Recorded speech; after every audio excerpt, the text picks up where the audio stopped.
नमो अर्हन्ताणं नमो सिद्धाणं नमो आर्याणं नमो वज्रायाणं नमो लोये सवसाहूढं शुद्धात्मानमनेकान्तं साधुमुत्तं मङ्गलं वन्दे सन्दष्टसिद्ध्यर्थं सन्दष्ट्यर्थप्रकाशकं मङ्गलं भगवान् वीरो मङ्गलं गौतम गणे मङ्गलं कुन्दकुन्दाद्यो जैनधर्मोऽस्तु मङ्गलं सर्वमङ्गलमाङ्गल्यं सर्वकल्याणकारकं प्रधानं सर्वधर्माणां जैनं जयतु शासनं ये ध्यायाध्यानग्रहे कम्मकलङ्कलहे नित्यनिरञ्जनानमैत्यो परमप्रणवे नमः समयसाराय स्वानुभूत्या चकास्ते चित्स्वभावाय भावाय सर्वभावान्तरचले।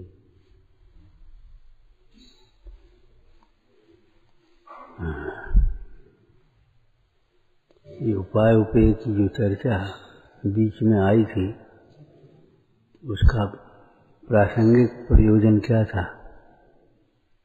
तो देखो भाई,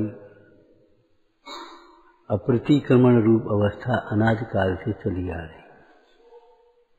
अनादिकाल से ये जीव की अप्रतिक्रमण रूप अवस्था चली आ रही है।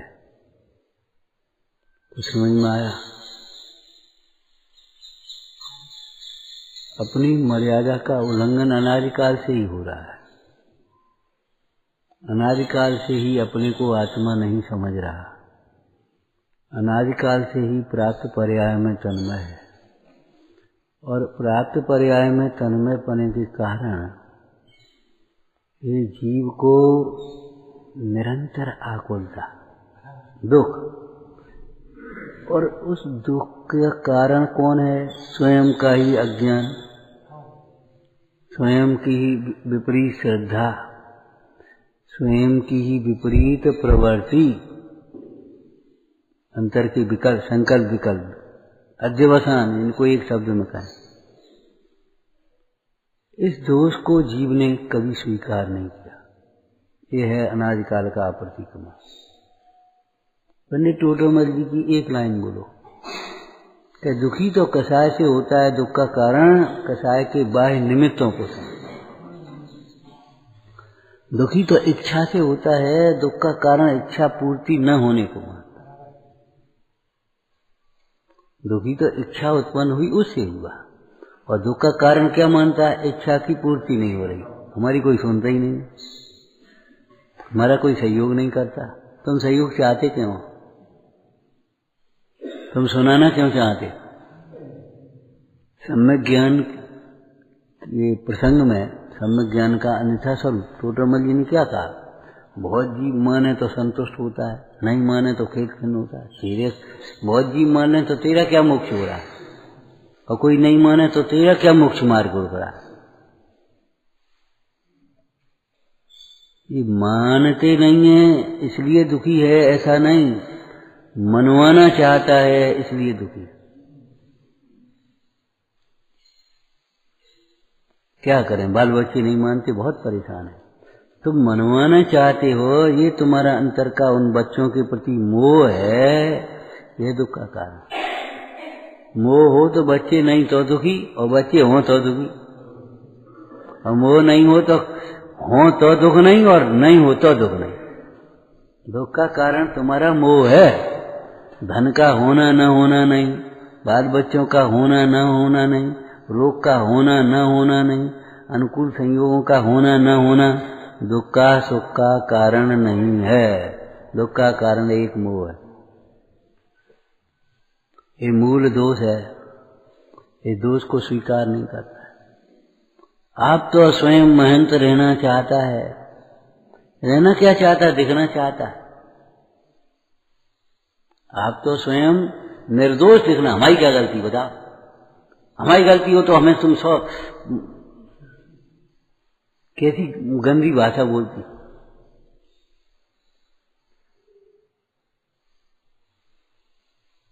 हमारी क्या गलती बताओ? हम तो बहुत सही करते, बहुत सोच के करते, बहुत पूछ के करते, सब हम कम ऐसे कर, हम बताओ हमारी क्या गलती है? अरे रे प्रभु, अकड़ता है यही तेरी गलती है, तुझे होश है कुछ है? तेरी गलती नहीं होती तो तुझे खेद नहीं हो रहा होता, तुझे क्रोध नहीं आ रहा होता है, तेरी परिणति में क्षोभ नहीं होता, और तू कहता मेरी क्या गलती? आपने 100 प्रसंग देखे होंगे जीवन में, हमारी क्या गलती बता, हमारी गलती बता, हम क्षमा मांगने तैयार हैं, हम जो कहो सो करें, हमारी गलती क्या है ये तो बता, हमारी समझ में ही नहीं आती हमारी गलती क्या है। अरे रे प्रभु, यही तेरा अनादिकाल से चला आ रहा अप्रतिक्रमण है। मालूम है वो अप्रतिक्रमण भी मिथ्या दर्शन रूप है, मिथ्या ज्ञान रूप है और मिथ्या चारित्र रूप है। आत्मा का श्रद्धान न होने से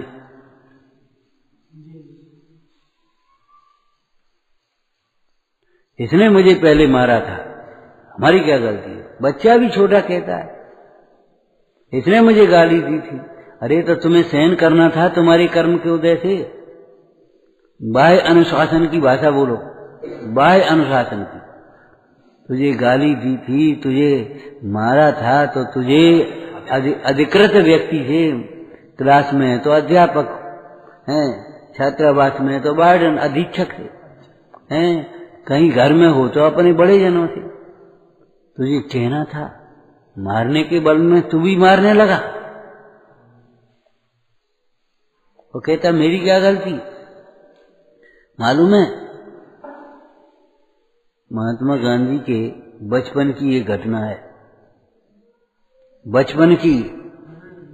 उनके भाई ने मारा उसको किसी प्रसंग में, उसने मां से शिकायत की, मां बड़े भाई ने मुझे मारा है। मां जाने किस उलझन में थी, कहां लगी थी किसी काम में, तू भी उसको मार। तो मालूम है गांधी ने क्या कहा? मां तू मारने वाले को रोकती नहीं, मुझे मारने की शिक्षा देती है, मैं बड़े भाई को क्यों मारूं? तो इसे इसलिए थोड़े कहा कि तू भी मार।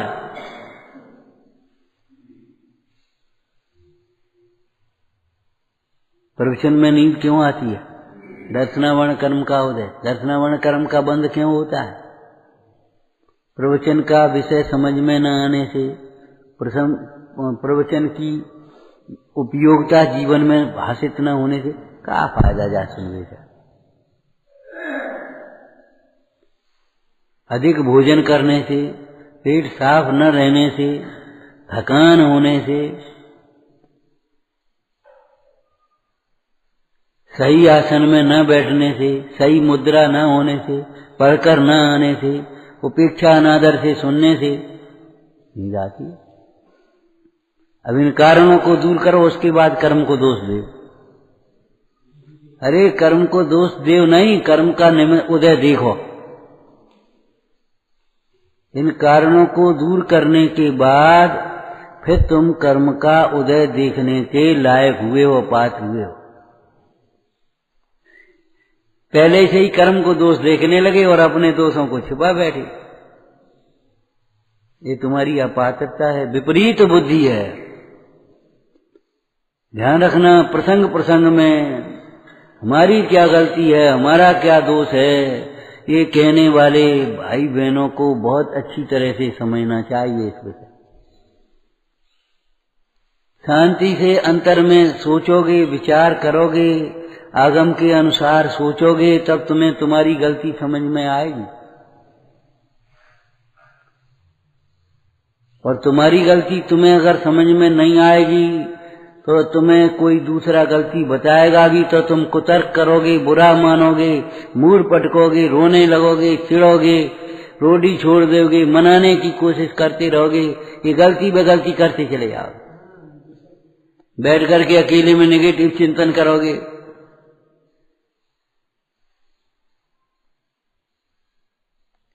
एक दोष स्वीकार न किया तो न जाने कितने दोष उत्पन्न होंगे। हमारी क्या गलती है समझ में नहीं आती। तो अरे भाई सुनो, चाहे कोई भी समझ हो, चाहे स्वरूप की समझ हो, चाहे गलती की दोष की समझ हो, चाहे सुख की समझ हो, चाहे दुख की समझ हो, समझ तो आगम के अभ्यास से, गुरु के उपदेश से, युक्ति का अवलंबन लेने से आती है। तू कुयुक्ति लगा रहा है, तेरी समझ में कैसे आएगी? तू मेहनत बुद्धि लिए बैठा है, हम बहुत बड़े हैं, बहुत महान हैं, बहुत शुद्ध हैं, दो क्रियाएं करके अभिमान करता है हम बहुत सही कर रहे हैं, ऐसे घड़ी की ओर देख देख करके काम करता है और कहता है देखो टेम। अरे टेम जानता है टेम किसका नाम है? अभी सवेरे चर्चा की, बोले परिग्रह परिमाण की चर्चा समझ में नहीं आ रही, हमको तो ज्यादा रखना पड़ता है। कोई साधर्मी आ जाए उसके लिए भी दो एक कपड़े रखने हैं, बिस्तर रखने हैं, कुछ आ जाए तो थोड़ा नाश्ता रखना। भाई अचानक आ गया कोई तो क्या करेंगे? तो हमने कहा परिग्रह परिमाण का मतलब ये थोड़ा ही है कि मेहनत तो बुद्धि हम पे कुछ नहीं, हम नहीं जानते। परिग्रह परिमाण का मतलब साधर्मी के प्रति अवात्सल्य नहीं है, पढ़ो उसमें लिखा है निर्देशिका में।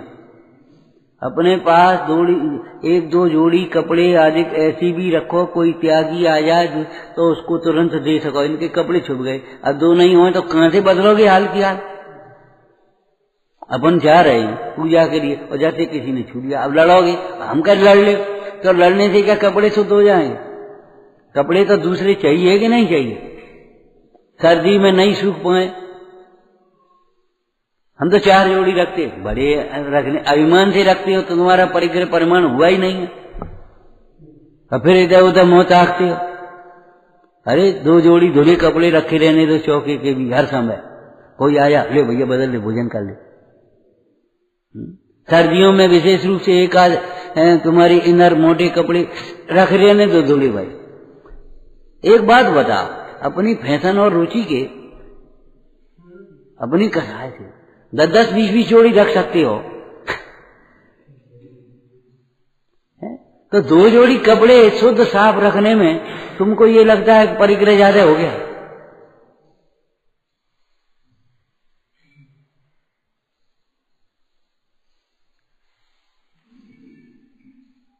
तो थोड़ी मर्यादा आगे पीछे हो जाती है, सावधानी रखने के लिए ही तो नियम है।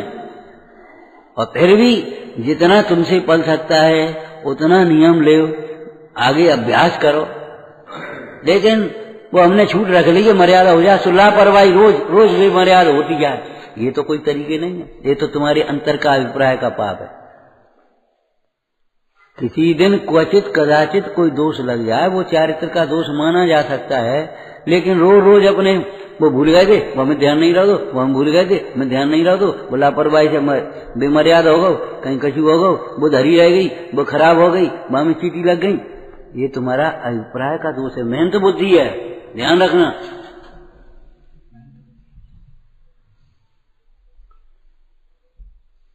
तुम दोषों को छिपा छिपा करके महान दिखना चाहते हो, हैं ऊपर ऊपर दिखा दिया और भीतर भीतर सब गंदगी भरी है, ये तुम्हारी मिथ्या दृष्टि पने का लक्षण है। व्रत लेने का फल तो अपनी कसायों को घटाना है, आसक्ति को घटाना है। लेने का व्रत लेने का प्रयोजन कोई अपनी आकुलता को जन्म देना नहीं है।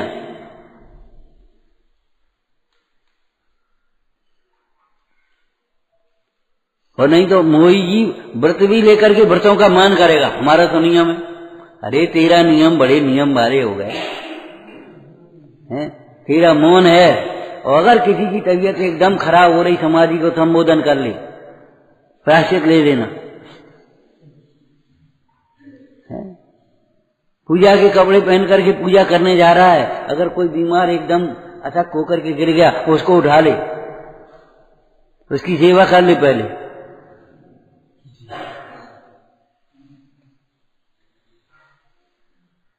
सवेरे 10 मिनट से सुश्राव का चार्ज खोल के ऐसे बैठे, सुना आया दान रहित ग्रस्त का जीवन, ग्रस्त आश्रम, दान रहित ग्रस्त आश्रम पत्थर की नौका के समान है, डूबने वाला। अब मैं विचार किया, दान जब कहा तो दानांत अंत दीपक है, जिसे भगवान के प्रति श्रद्धा नहीं है, देव शास्त्र गुरु की, देव शास्त्र गुरु की श्रद्धा नहीं है, ब्याह हो गो, बाल बच्चा हो गए, अब हम गृहस्थ हो गए, ऐसे थोड़ा ही गृहस्थ होते।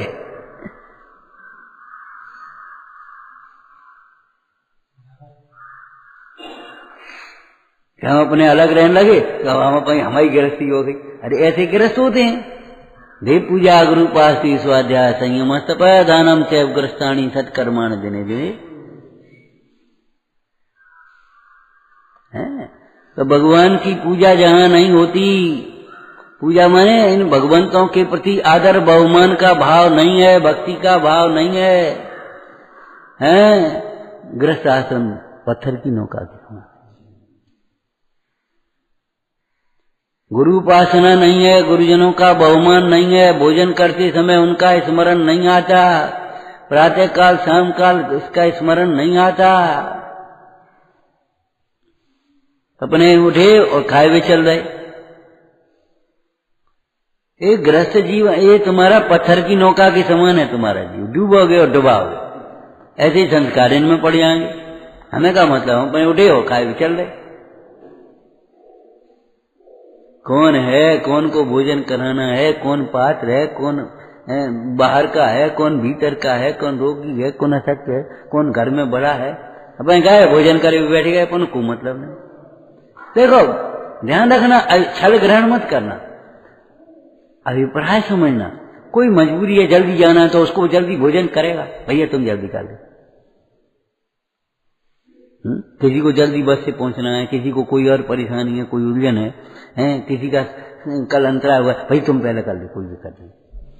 ध्यान रखना, फल तो अभिप्राय का और भावों का आएगा, लेकिन तुम लापरवाही से अपनी आदत डाली, हमें कोई मतलब ही नहीं है। अरे मुंडाज भी आहार करने जाते हैं तो वंदना करके जाते हैं, और आहार करके आते हैं तो आकर के निवेदन करते, प्रतिक्रमण करते।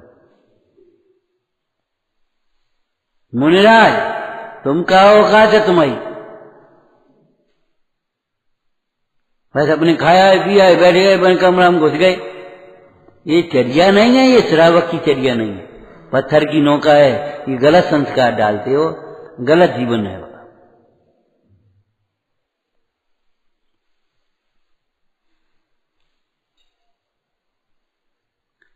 स्वाध्याय के बिना गृहस्थ आश्रम पत्थर की नौका के समान है। माने देखो जहां जो प्रसंग है वहां वो लिखना पड़ेगा और वही विचारना पड़ेगा, और लिखा भी है शास्त्रों में। जो भगवान के जिन मंदिर होते हुए भी अपनी पात्रता योग्यता होने माने अशक्त नहीं है, टांग नहीं टूटी है, बीमार नहीं हो, और तो भी बिना दर्शन के अपने रहता है। हमें का मतलब, जैसे का मतलब नरक में का मंदिर हो तो पहले तू नारकी होगा। बहुत से हमारे भाई ऐसे दृष्टांत देते हैं, देव दर्शन क्या जरूरी है, नरक में का मंदिर हो तो वहां सम्यक दृष्टि है। तू सम्यक दृष्टि बने का अभिमान करता है और देव दर्शन का निषेध करता है होते हुए भी, कितनी बातें नरकी की मानेगा बोल। नरक में दुकान होते, नरक में जो कपड़ा होते हैं बढ़िया, नारकी। पहले तू नारकी बनेगा इन परिणामों से।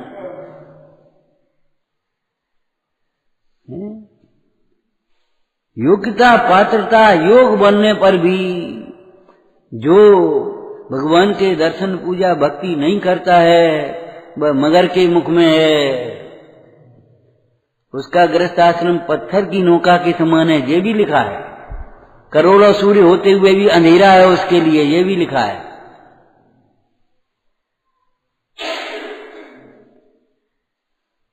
अब दर्शन करने का मतलब रूढ़ी से देख लेना नहीं, बस गए भगवत के दर्शन कर आए, हम दर्शन कर आए। क्यों? नियम है, दर्शन नहीं करोगे तो उन्हें नाश्ता नहीं मिलेगा, तो भग के गए वो कर आए। ऐसे दर्शन को दर्शन नहीं कहते। अरे भगवान के सामने खड़े होकर के भी जो इधर उधर देखता है, क्या कहा था हमारी भाषा में बोलो, इधर उधर देखता है वह भिखारी होता है, भगवान की ओर देखता है वह भक्त होता है, वह अपनी ओर देखता है वह भगवान बनता है। जो इधर उधर हाथ फैलाता है वह भिखारी होता है, हाथ चलाता है इधर उधर, है वो भिखारी होता है, हिंसक है, क्रूर है, पापी है। और हाथ जोड़ता है वह पुण्यात्मा है, वो हाथ पे हाथ धर करके धर्मात्मा होता है।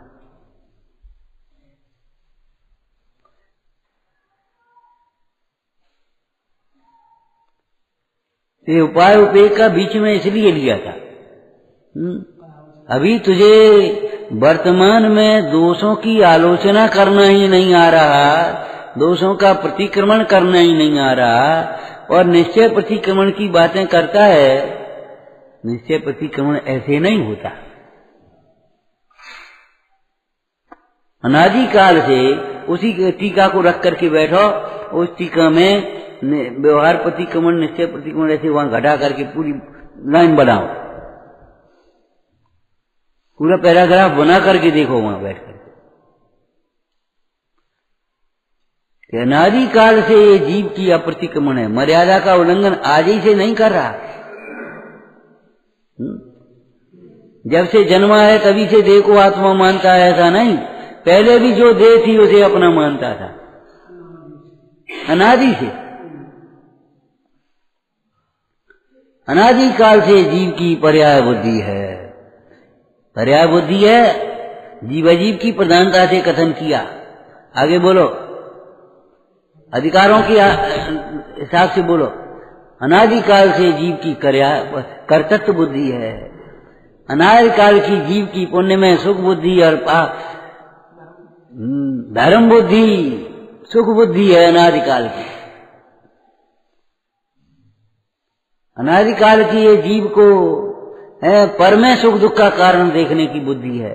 आश्रव की भूल भी अनादि काल की है।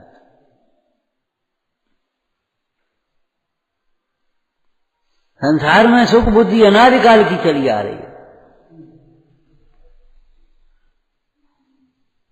ये दोष है कि नहीं? कहां प्रतिक्रमण करना चाहते हैं?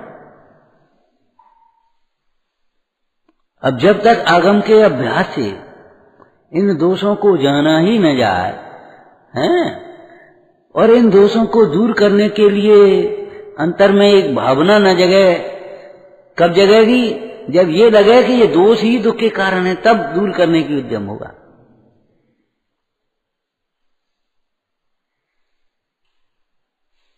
आएगा। मैं धूप तेज है इसलिए सिर में दर्द हो रहा है। अब ये कोई तर्क है? धूप तेज है, किसान धूप में काम कर रहे हैं, मजदूर धूप में काम कर रहे हैं, और लोग इधर उधर धूप में काम कर रहे हैं, उनको क्यों नहीं? वो धूप तेज होता है तो हमारे दर्द हो जाता है, वो हो जाता है। ऐसी बातें करने वाला इलाज कर पाएगा। मेरी प्रतिरोधक क्षमता कम है, मेरी अंतर की विकार है, शरीर पेट में थकान है, पानी मैंने नहीं पी पाया है, गर्मी बढ़ी हुई है, पित्ताधिक्य है इसलिए दर्द हो रहा है, या कब जमा हुआ है इसलिए हो रहा है। अब वो दूर करेगा, उसको उपाय करेगा। और नहीं तो हाथ में दे दे तो दवाई ले ली, नहीं तो भूल गए थे हम, वो कर गए और फिर पकड़ के बैठ गए थे। क्यों? लगता है आराम है इसमें, तो आराम से पड़े रहो। लेकिन मूल वेदना कौन बांटेगा, ये तो सोच। आराम से पड़े रहो। आराम से पड़ा रहना होता है रोग में। आर ध्यान होता है। तुझे आर ध्यान संसार का कारण, दुख का कारण, दुख को बढ़ाने वाला नहीं लग रहा?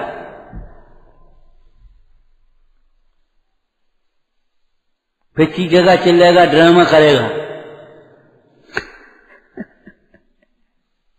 अब कोई नहीं है, हमें कोई पूछता है, अब ऐसे इंतजार करेगा, भुनभुनाएगा, बताओ हमें कोई पूछने नहीं आया, हमें कोई पूछता नहीं है, और यहाँ हमारी कुछ इज्जत नहीं है। अरे रे प्रभु, तू अपनी इज्जत तो कर।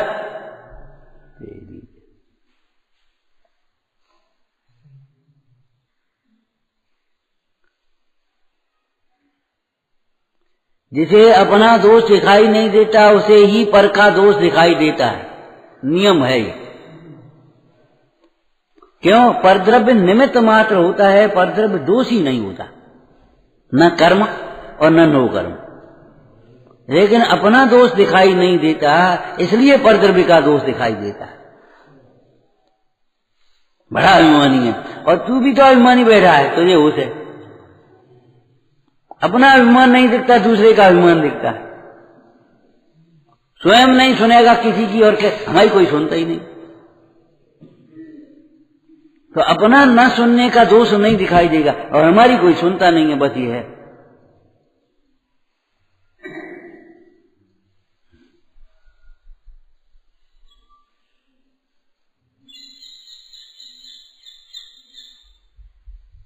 तो अनादि काल से जीव का अप्रतिक्रमण चला आ रहा है।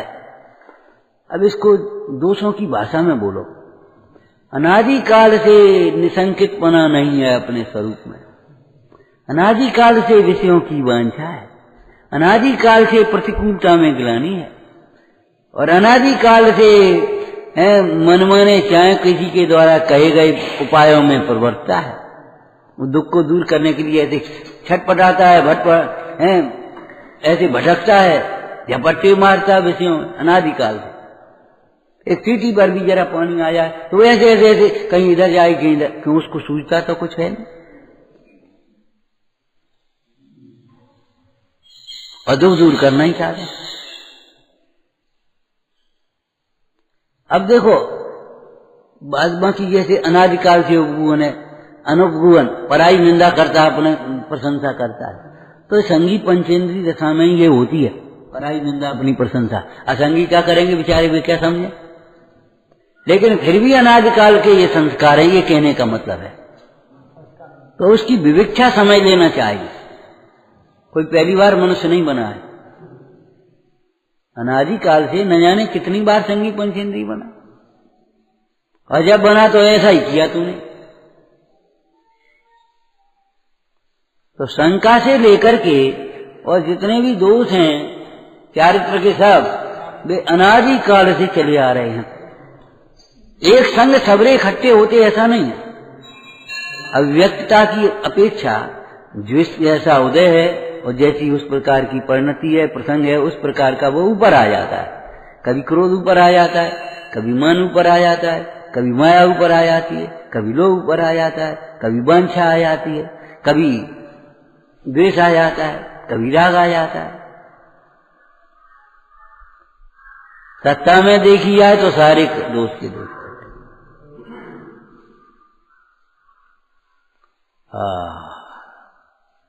कैसी सुंदर लिखा है अमृतासी आचार्य योगेंद्र हैं।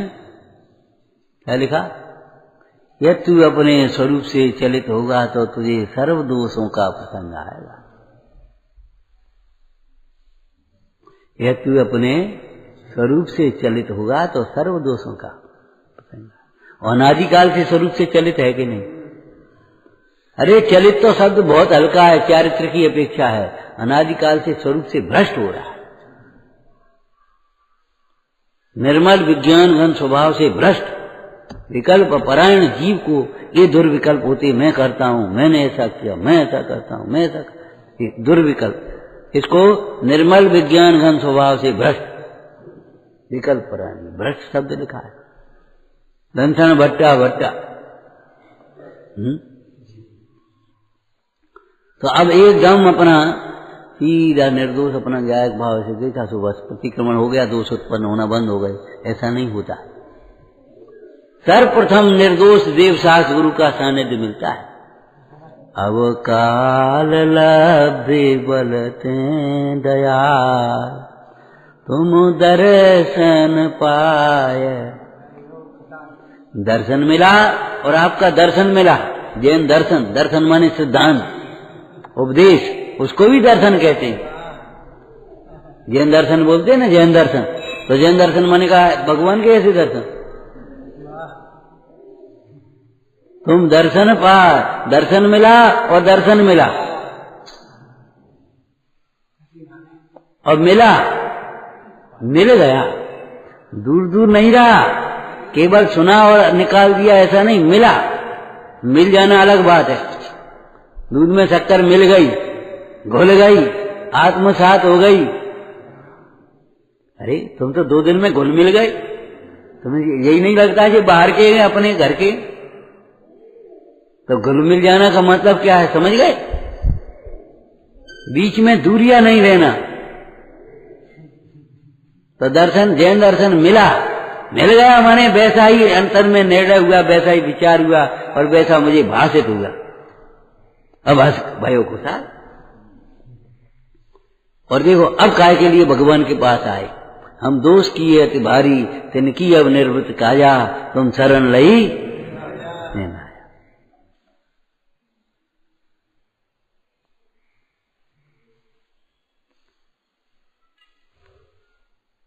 आत्मनिरीक्षण करो, तुम्हारे दोष का कारण, वो तुम्हारे दुख का कारण, तुम्हारी दुर्दशा का कारण, तुम्हारी दुर्गति का कारण कोई दूसरा नहीं हो सकता।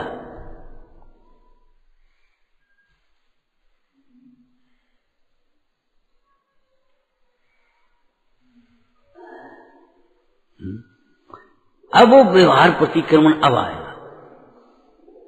ये तो हम निर्णय के बल पर, ये तो हमारी भूल है, ये तो हमारा दोष है, ये पर को हम अपना मान रहे हैं। ये मैं ये भी जानता हूं ये परद्रव्य है और मैं उसका भोक्ता है, तो ये दुर्भोक्ता बनता है। जब कह रहे हैं कि बेटा ऐसा काम करो, अब जाओ आराम कर लो।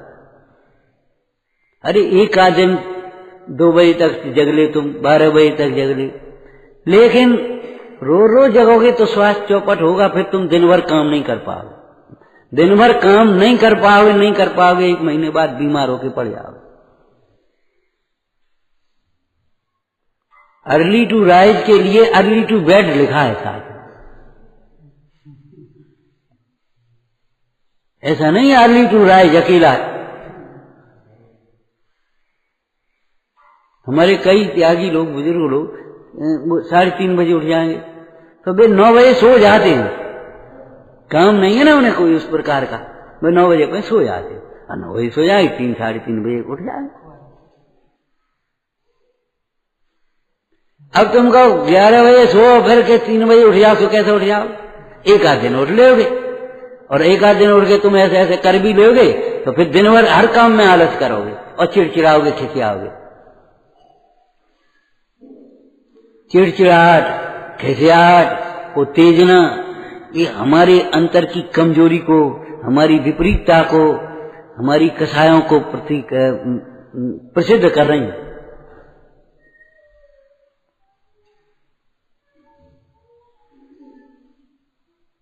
सत्य में न खीज है, न चिड़चिड़ाहट है, न खिसियाहट है, कुछ नहीं है।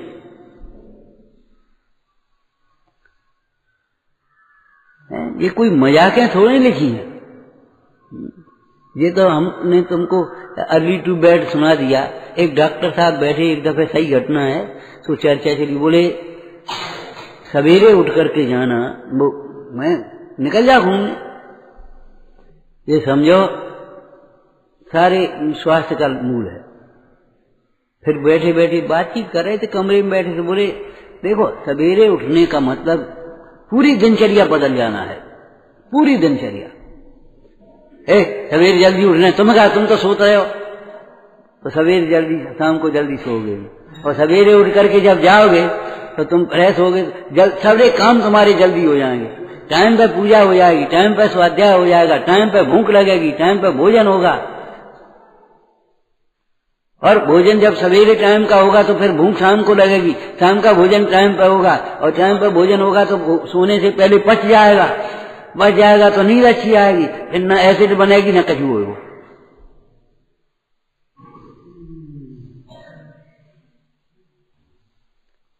एक परिवर्तन के लिए पूरा परिवर्तन करना पड़ता है। ये गाड़ी इधर से इधर घुमा दो, 11 बजे की जगह 3 बजे कर दो, उस परिवहन वाले को पूरा का पूरा चार्ट बदलना पड़ेगा। ऐसे थोड़ी खेल हो जाएगा तुम्हारे कहने से।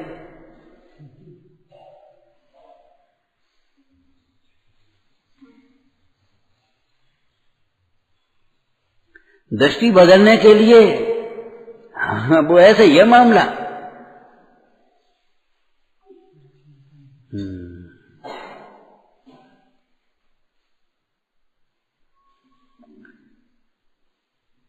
तो प्रतिक्रमण करने के लिए ही तो हम यहाँ दर्शन करने आए, और काय के लिए आए? कोई कोई मुंह गंदा होता तो ए दर्पण देखो, पहले जाके दर्पण देखो।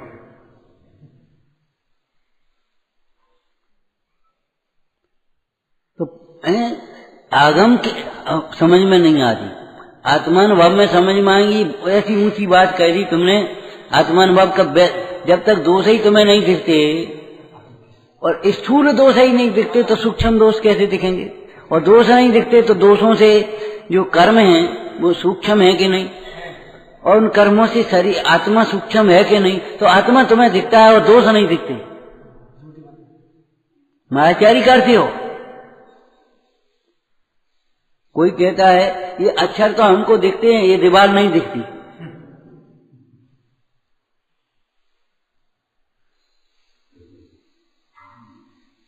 आत्मा तुम्हें दिखता है और दोष नहीं दिखते, इससे बड़ा झूठ क्या होगा?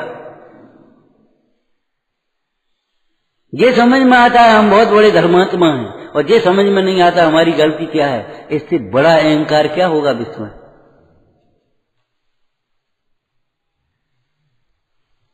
समझने से समझ में आती है। आगम का अभ्यास करो, सेवक को कैसे चर्या होना चाहिए, जब समझ में आएगी तब तुम्हारी समझ में आएगी। ये तो हमारी तो विपरीत है।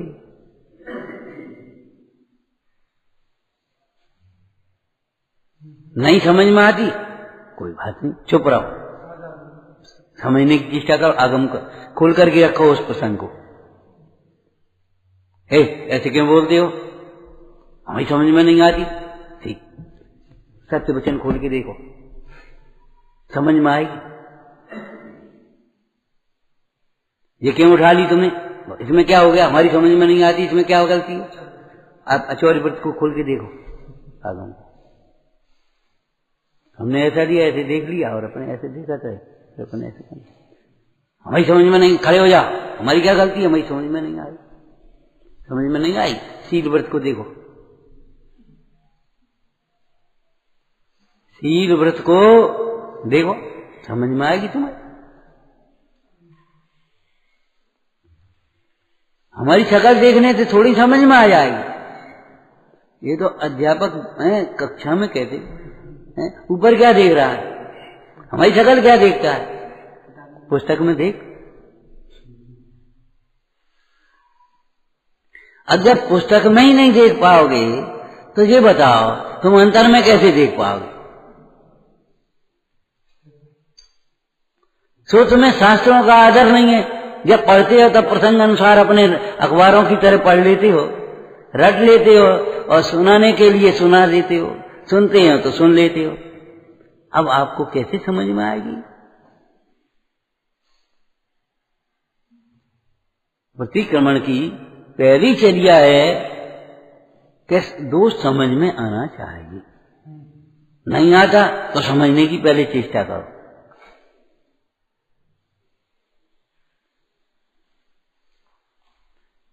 फिर उस दोष को दूर करने के लिए उद्यम करो। तो तुम मोटे मोटे ऐसे पढ़ोगे, और ये हम तो ऐसे ही करते हैं, हम तो ऐसे ही करते हैं, बस खत्म हो गई बात। तुम हो कौन भैया? तो अनादि काल से ये जीव के अप्रतिक्रमण अधिक चले आ रहे हैं। अब व्यवहार प्रतिक्रमण की पाप की प्रकर्षता है, ऐसे समझना। जब व्यवहार प्रतिक्रमण हमारा परिपक्व होता है तब वे दोष अत्यंत मंद हो जाते हैं, और अत्यंत मंद होने पर फिर उपयोग अंतर में ढलने लायक होता है, विशुद्ध होता है।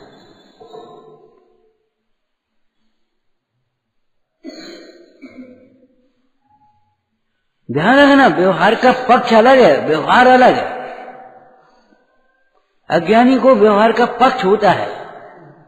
उसको व्यवहार के पक्ष का मतलब ये है कि केवल वो उसने अपने दोस्त, बस अपने गाये दोस्त कह दिया और अपनी कल्पना से कुछ प्रतिक्रमण कर लिया, या गुरु से कह दिया, उन्होंने प्रायश्चित दे दिया, और अपने सोच में बस अब निर्दोष हो गए, अब कोई मतलब नहीं,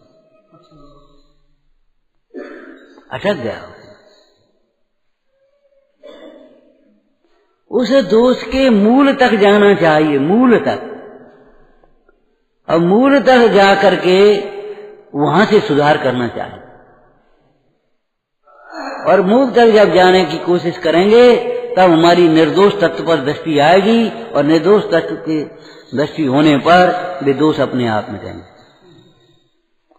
अपने आप मिटेंगे का मतलब दोष उत्पन्न ही नहीं होंगे। लेकिन उससे पहले की पात्रता ये है, उन दोषों को बहुत दुख का कारण समझो। हम कई बार कहते हैं छोटेपन की इतनी इतनी सी भूल और इतनी इतनी लापरवाही, गलत आदतें सारा जीवन बर्बाद कर देती हैं, जीवन में किसी लायक नहीं होता। वो हमारी आदत पड़ गई है, वो हमारी आदत है, वो आदत ऐसी खराब हो कि जीवन बर्बाद हो जाता है। जैसे नींव भरने के समय थोड़ी सी गलती हो जाए तो बस अब भाई रोत रहो।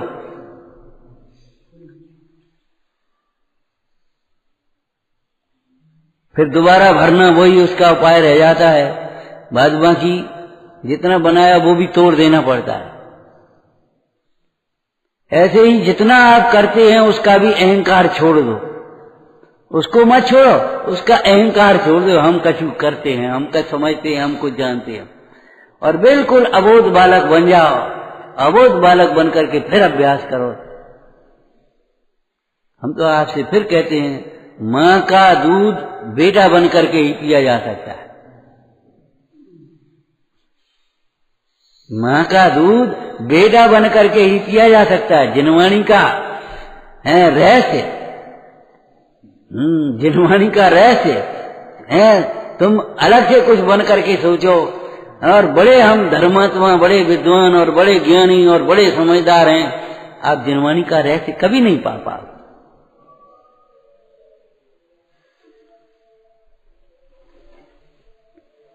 खाली करो ये बर्तन, तब नया भर पाओगे।